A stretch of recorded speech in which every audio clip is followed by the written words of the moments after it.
നല്ലൊരു അടിപൊളി പച്ചരി ബിരിയാണിയുടെ റെസിപ്പിയുമായിട്ടാണ് ഞാൻ വന്നിരിക്കുന്നത്. കുറച്ച് ഗ്രീൻ പീസ് ഞാൻ വേവിച്ച് വെച്ചിട്ടുണ്ട്.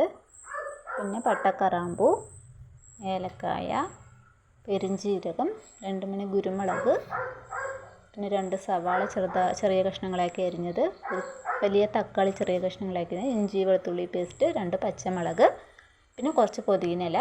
ഇത് വീട്ടിലുണ്ടായതാണ്, ഫ്രഷാണ്.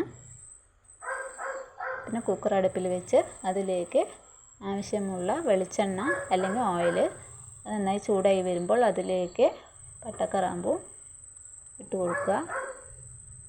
അത് നന്നായി പൊട്ടി മെരിഞ്ഞൊരു മണം വരുമ്പോൾ മരിഞ്ഞ് വെച്ച സവാള അതിലേക്ക് ഇട്ട് കൊടുക്കാം. നന്നായി വഴറ്റി ബ്രൗൺ ഷെയ്ഡാകുമ്പോൾ അതിലേക്ക് ഇഞ്ചി വെളുത്തുള്ളി പേസ്റ്റ് ഇട്ട് കൊടുത്ത് നന്നായി മിക്സ് ചെയ്ത് നല്ലൊരു മണം വരും. അപ്പോൾ നമുക്ക് തക്കാളി ഇട്ട് കൊടുക്കാം. തക്കാളി നന്നായി വെന്തുടഞ്ഞ് അതിലേക്ക് എണ്ണ തെളിഞ്ഞ് വരും. എണ്ണ തെളിഞ്ഞ് വരുന്നവരെ നന്നായി വഴറ്റി കൊടുക്കാം. തക്കാളി പച്ചമുളക് നന്നായി വഴറ്റി എണ്ണ തെളിഞ്ഞ് വന്നുകൊണ്ടിരിക്കുന്നുണ്ട്. എണ്ണ തെളിഞ്ഞ് വന്നിട്ടുണ്ട്. അപ്പോൾ അതിലേക്ക് സ്റ്റൗ കുറച്ച് വെച്ചിട്ട് 1/4 സ്പൂൺ മുളക് പൊടി, 1/4 സ്പൂൺ മല്ലിപ്പൊടി, 1/4 സ്പൂൺ ഗരം മസാല വീട്ട് നന്നായിട്ട് അതിൻ്റെ പച്ചമണം മാറുന്നത് വരെ ഒന്ന് ഇളക്കി കൊടുക്കുക.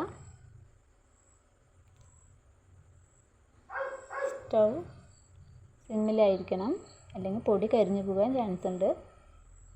ഒരു ഗ്ലാസ് അരിക്ക് 2 ഗ്ലാസ് വെള്ളം എന്നാണ് കണക്ക്. ഞാൻ 2 ഗ്ലാസ് അരിയാണ് എടുത്തിരിക്കുന്നത്.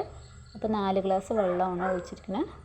4 ഗ്ലാസ് വെള്ളം ഒഴിച്ച് അതിൽ ആവശ്യത്തിന് ഉപ്പിട്ട് അതിന് ശേഷം ഗ്രീൻ പീസ് വേവിച്ച് വെച്ച ഗ്രീൻ പീസാണ് അതിട്ട് നന്നായി മിക്സ് ചെയ്ത് തിളയ്ക്കാൻ വയ്ക്കുക.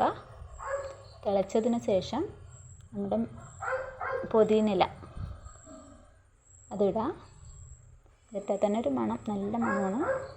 അതിന് ശേഷം നമ്മൾ കഴുകി വാരി വെച്ച പച്ചരി അതിലേക്ക് ഇട്ട് കൊടുക്കാം. അതിലേക്ക് ഇട്ട് കൊടുത്തിട്ട് പതിയെ ഒന്ന് ഇളക്കി കൊടുക്കുക. ഇളക്കി കൊടുത്ത് അടച്ച് വെച്ച് 3 വിസിൽ വന്നതിന് ശേഷം അതിൻ്റെ എയറൊക്കെ പോയി കുക്കറിൻ്റെ മൂടി മാറ്റിക്കഴിഞ്ഞാൽ അത് അടിപൊളി പച്ചരി ബിരിയാണി റെഡി. ആവി പറക്കണ പച്ചരി ബിരിയാണിയാണ്. സലാഡും ഉണ്ടെങ്കിൽ അടിപൊളി. സലാഡും കൂട്ടി അടിപൊളി പച്ചരി ബിരിയാണി. പകരം എഗ്ഗ് വേണമെങ്കിലും ഉപയോഗിക്കുക. ഗ്രീൻ പീസ് ഒഴിവാക്കിയിട്ട് എഗ്ഗ് പുഴുങ്ങിയിട്ട് അതിലിട്ടാൽ എഗ്ഗ് ബിരിയാണി ആവും. അത് നല്ല ടേസ്റ്റാണ് കേട്ടോ. എല്ലാവർക്കും ഇഷ്ടപ്പെട്ടാൽ ലൈക്ക് ചെയ്യുക, കമൻറ്റ് ചെയ്യുക, സബ്സ്ക്രൈബ് ചെയ്യുക. Thank you.